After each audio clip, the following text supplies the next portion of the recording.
we don't really care about setting goals. Yeah, setting goals is great. It's a fun exercise, but the purpose isn't to set the goals. The purpose is to hit the goals. That's basically what most people tell me when I say, what are your goals? If I had to summarize and putting in air quotations, they'd say, I want my life to be better. Okay, great. How do you even know if that's happening?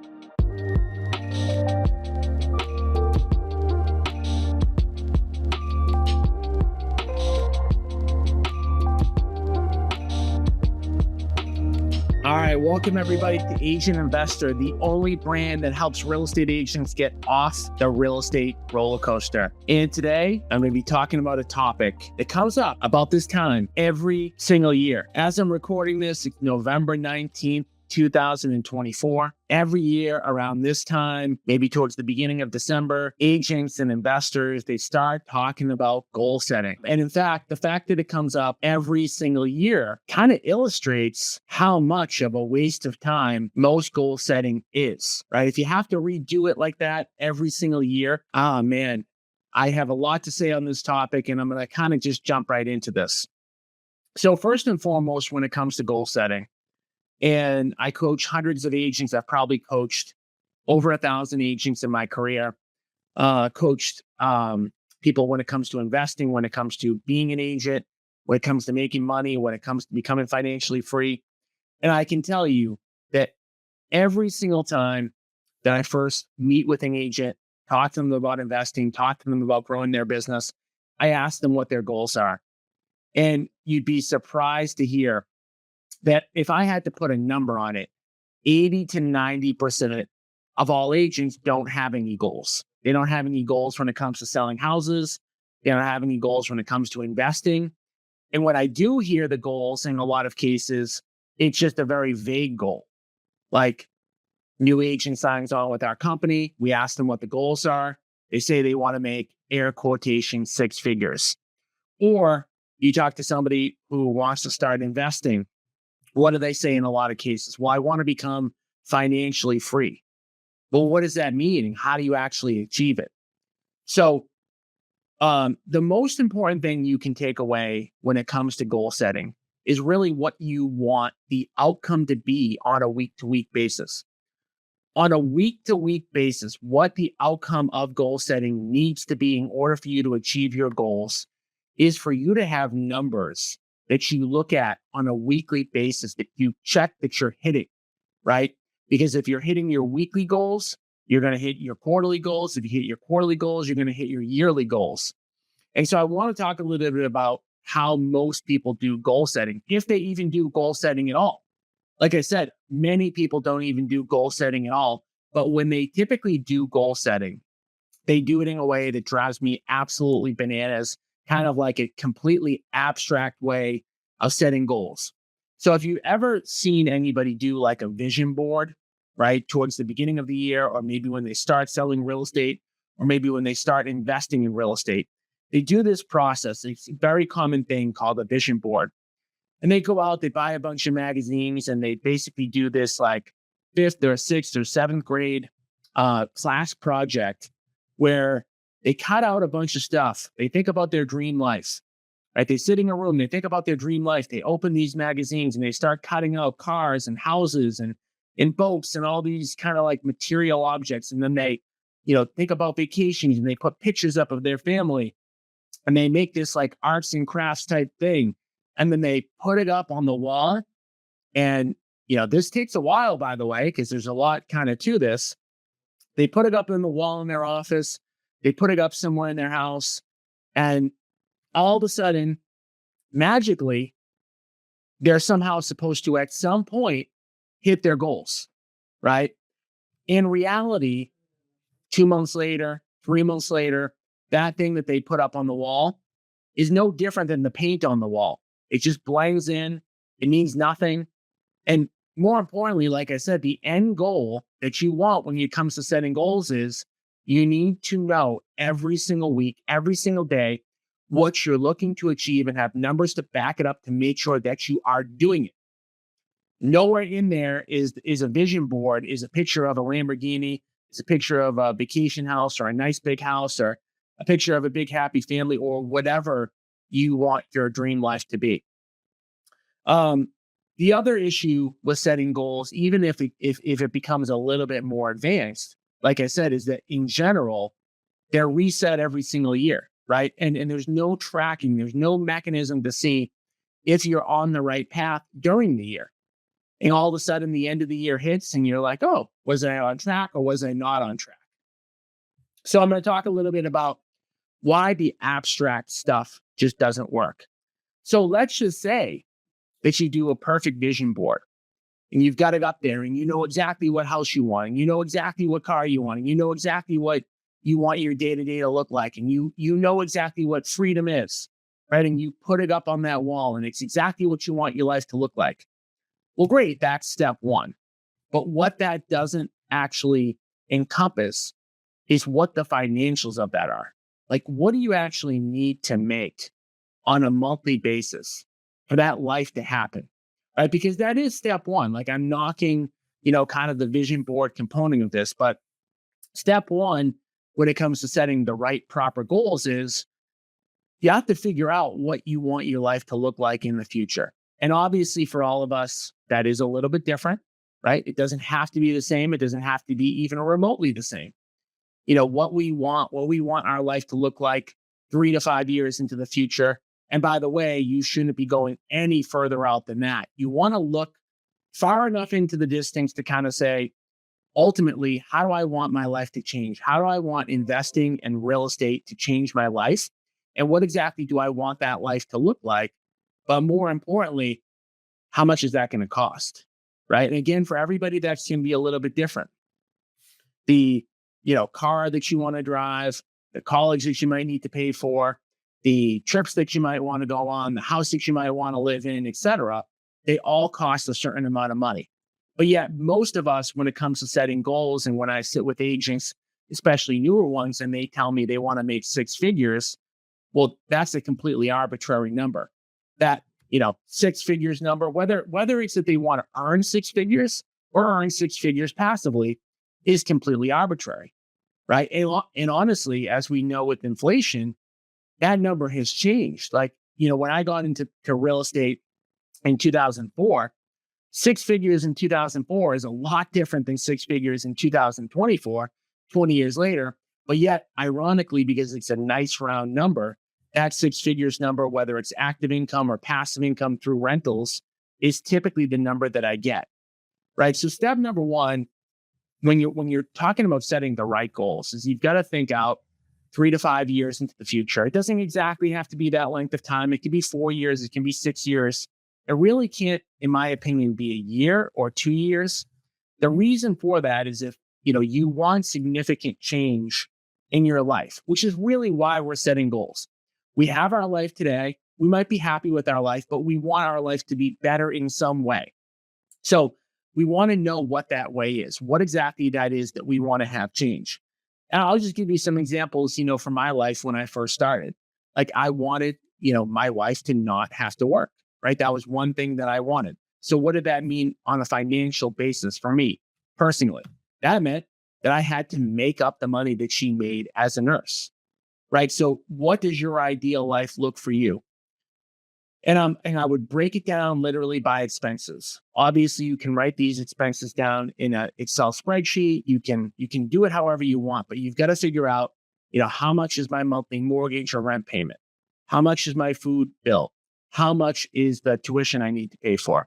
How much is my car payment going to be? How much is my vacation going to cost every year, or whatever you're looking to do? So what I would start with is an Excel spreadsheet.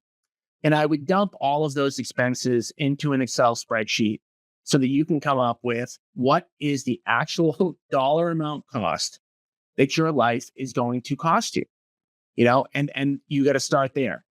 So that number, again, I've had people that have retired on $3,000 to $4,000, $5,000 a month. And I also know people that can't retire that are making $30,000 or $40,000 or $50,000 a month. So when it comes to goal setting, you don't want to look to the left. You don't want to look to the right. You want to look and you want to say, what do I want my ideal life to look like? And what is it going to cost? Right. So then the next thing that you need to do when you actually know that number, and let's just say that number is, $100,000 a year. right? Then you've got to say, what do I need to do to hit that number every year? And how much of that income is going to be active and how much of that income is going to be passive? In an ideal world, let's say that the number that you need to live off of is $100,000. In an ideal world, we would all ideally rather have $10,000 a month of passive income than have to earn $10,000 a month of active income. And the difference between active and passive income, I think a lot of you who follow me and, listen to our podcast and, are in my inner circle probably know the difference. But active income is things like selling real estate. You get up every day, you're fighting on January 1st every year to hit that $100,000 mark. You're actually actively doing stuff in order to earn it. Whereas passive income is income that is going to come to you pretty much no matter what you do. And when we think about passive income kind of in general, we think a lot of times in terms of either investing our capital into something or owning assets that pay us, right? So you can invest your capital into syndications like the ones that our company provides, or you can buy assets. And just to give you kind of an idea, right? Just a rough kind of idea of what you want to be thinking about when it comes to passive income for numbers. For every rental unit that we own, on average, it cash flows or makes us about $500 per month. So if we have a 4-unit building, on average, we're going to make about $2,000 a month passively.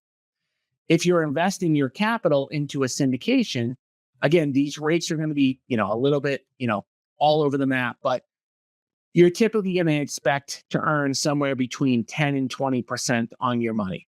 Okay. So again, what are we talking about doing here? We're talking about saying, where do I want my life to be 3 to 5 years into the future? Number one. Number two, how much is that going to actually cost? Right. Step number 3 is we've got to figure out how we're actually going to get to that number, whether it's active income, whether it's passive income.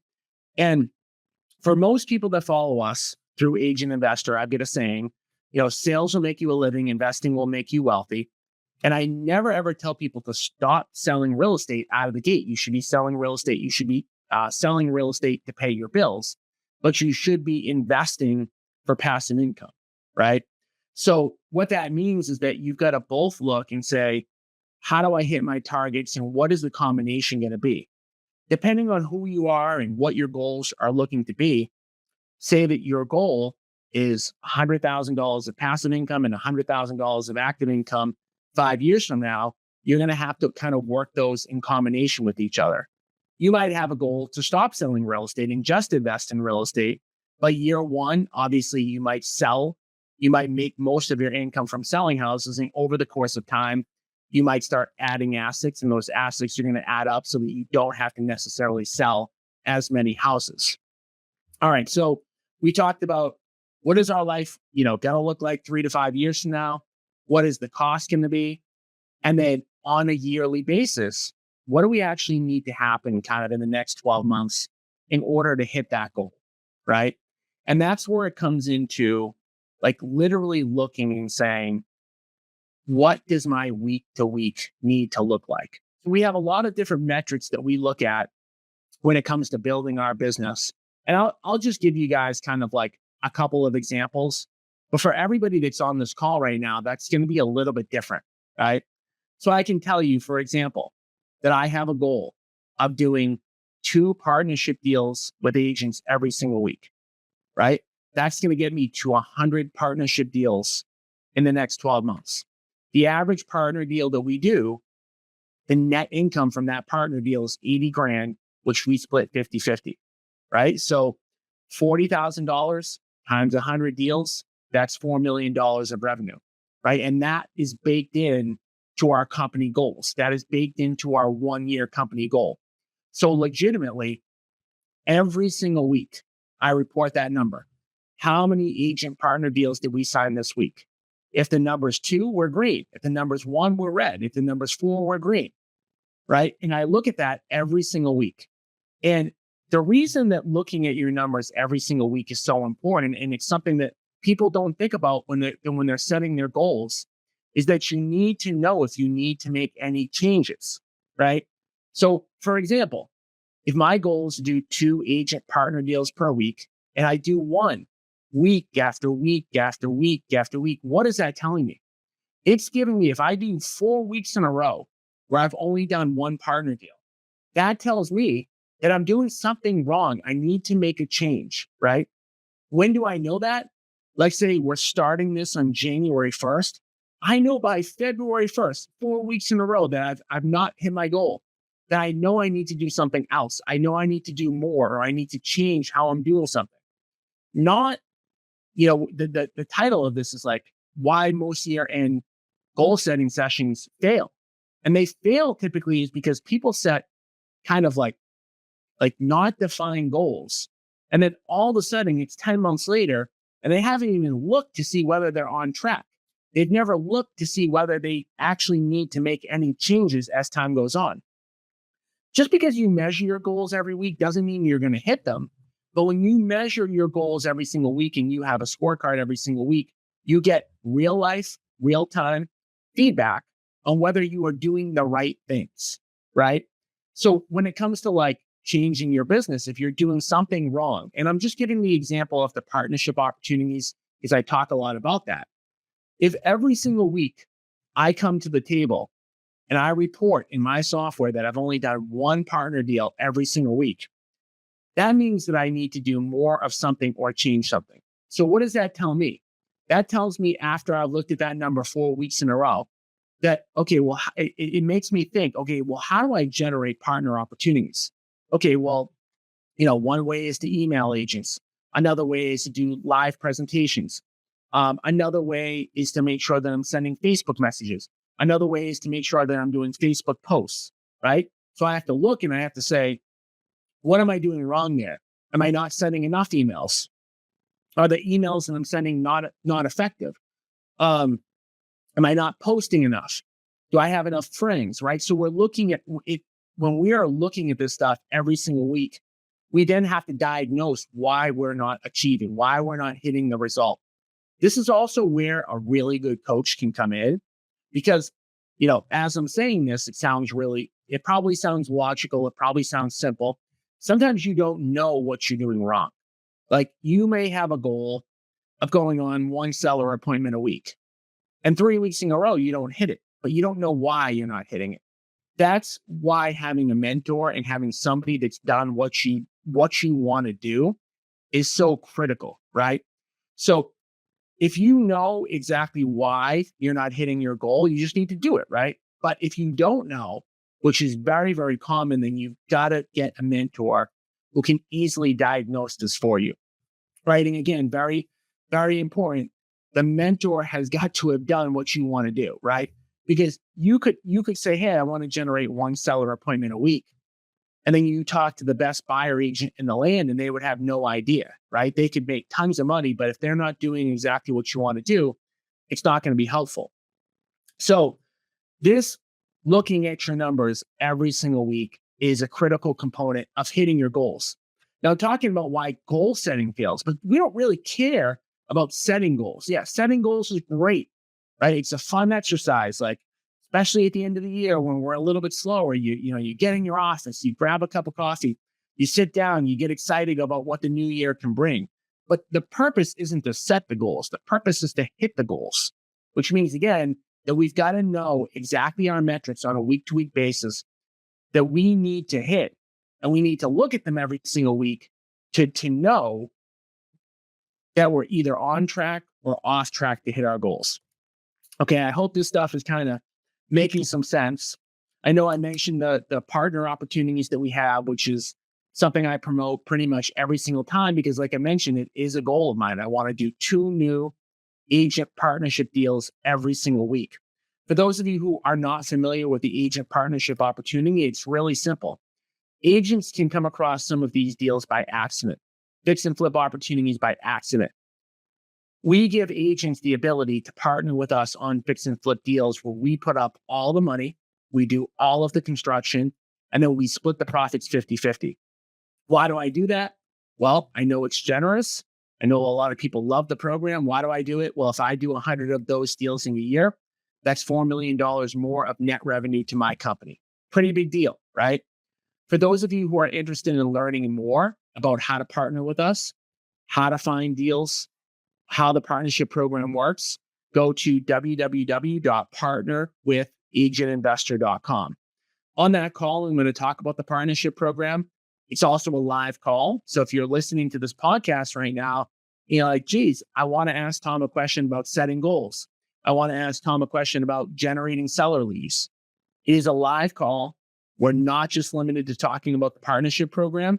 You can ask any question that you want. It's a free call, and I host it every single week. So again, go to www.partnerwithagentinvestor.com to learn more about partnering with us.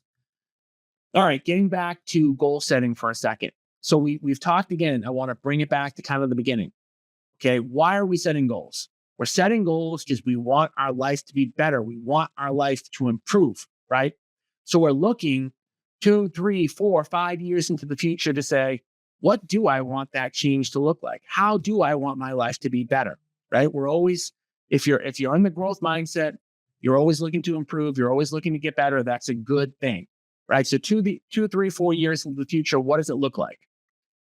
And then second, what does that cost? There's going to be unfortunately, right? Or fortunately, whatever you want to call it, there's going to be a cost, right? To improving our life. So we're going to know that we're going to have to make more money. Some of it, maybe we make active. Some of it we make passive, right? So we know exactly, hey, I earn $8,000 a month right now. In 3 years from now, I want to earn $18,000. I want to earn $10,000 of passive income and $8,000 of active income. Great. Now we know the number. Okay. So what do we want that to be in the next 12 months? Well, maybe it's $8,000 of active income and $3,000 of passive income, or maybe you want to increase your active income again, whatever your goals are, your goals. But then we've got to say, how do we hit them, right? What numbers do we need to look at on a weekly basis? And then what behaviors or things do we need to do in order to hit them, right? So I'll give you guys just a couple more numbers on my scorecard. And as I say this, I've said this disclaimer, a few times. My goals shouldn't be your goals, okay? But I'm telling you some of my goals just so that you know them, right? So I know we want to do somewhere between 150 and 200 flips in 2025, somewhere in that ballpark, right? So I talked about the fact that, we want to hit 100 partner deals. We want to do 2 per week. So that means we also have to do somewhere around another 100 with how we typically get them, which is generating our own seller appointments. So another metric that I track every single week is how many seller appointments our team went on, right? So I looked, every single week, and I say, how many seller appointments do I need in order to hit my goals? So if I want to do, again, 2 deals on my own, that means if I need 20 appointments in order to do that, I need 40 appointments every single week.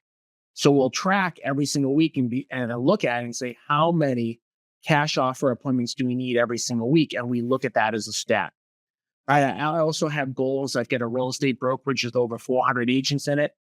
And we look and we set goals for how many agents we want to have in the company. It's not our top priority, but it is a goal that we look at every single week. We want to net about 50 agents in 2025. We want to take it from kind of like the low 400s into the mid 400s. So what does that mean? We need to increase our agent count every single week by on average about 1. And again, why is this important? Like just reporting numbers. Okay, yeah, that's great. If the numbers are doing what they're supposed to do, that's great. We don't really have to do anything else. But if they're not really, that's the part where this stuff gets screwed up big time. If all of a sudden we've been stagnant, we haven't been recruiting the number of agents we need in a quarter, then we've got to say, what do we need to adjust? Do we need to make more phone calls? Do we need to host more events? Do we need to whatever? Because there's something going on that's wrong. Are we losing agents? Are we losing too many agents? Why are we losing agents, right? So that's where the diagnosis of the problem comes in. And it's just the difference between everything I'm talking about right now is a difference between having a very vague outline of saying, I want my life to be better. That's basically what most people tell me when I say, what are your goals? If I had to summarize and putting in air quotations, they'd say, I want my life to be better. Okay, great. How do you even know if that's happening? How do you know on a weekly basis? How do you know what you're supposed to be doing every day? And most agents who want to invest in real estate that I talk to on a daily basis don't even know what they're supposed to be doing on a daily basis. So if you don't know what you're supposed to be doing on a daily basis, you don't know if you're doing the right things. Maybe you are, but you're probably not. Right? You're probably not doing the right things every day to hit your goals, which is why year after year after year, most people set these very vague goals. They don't track them. They don't monitor them. They don't know what they need to do in order to hit them. They don't know what they need to do on a day-to-day basis. And then another year goes by and they kind of do the same thing over and over again. And that's what I want you guys to prevent. Like, I don't want you guys to be doing that. I want you guys to have very clear outline. And it's okay. Look, if you missed your goal, if you knew exactly what you were supposed to be doing every day, if you knew I was supposed to be making 10 phone calls a day, I'm just throwing out a number, and you only hit 8, well, at least you know why you didn't hit the goal. If you want to hit the goal, you got to make 10. But most people aren't even remotely that calculated, and they just go by. And guys, time flies. Like, I'm 42 years old. I have 4 kids. My oldest daughter is going to be 12 in January. I can't freaking believe my daughter is going to be 12. Time goes by super fast. So in order for you to hit your goals, and this stuff, right, can be life-changing. And it doesn't take a million years, like 3, 4, 5 really good years of calculated time spending, will help you. The other thing about this too is, like, I'm talking about my daughter, being 12, like, the answer usually isn't to work more hours. Like, if you are working inefficiently, working more hours isn't going to get you there. Like, you need to be effective. You need to know exactly what the 80-20 rule of your time is. And you need to be spending your time that way every single day. And guys, that doesn't mean that it has to be hard, right? It just needs to be focused. It needs to be you working on the right things every single day in order to hit your goals. Because I know if you're listening to this, like, you want to achieve, you want to make your life better. If you weren't, like, I am not interesting enough for you to be listening to otherwise, right? So you guys are listening because you have the desire. Now you just need to make sure you set the right goals and measure them every single week, and make sure that you have a mentor, a coach, somebody who you can ask questions to know whether you're on the right track, whether you're doing the right things. And so I'll just leave with this. I know not everybody who's listening to this is in my inner circle group. That's okay. Even if you're not in my inner circle group, jump on that weekly call once and ask a bunch of questions. Like, I'll help you for free. Jump on that call at www.partnerwithagentinvestor.com.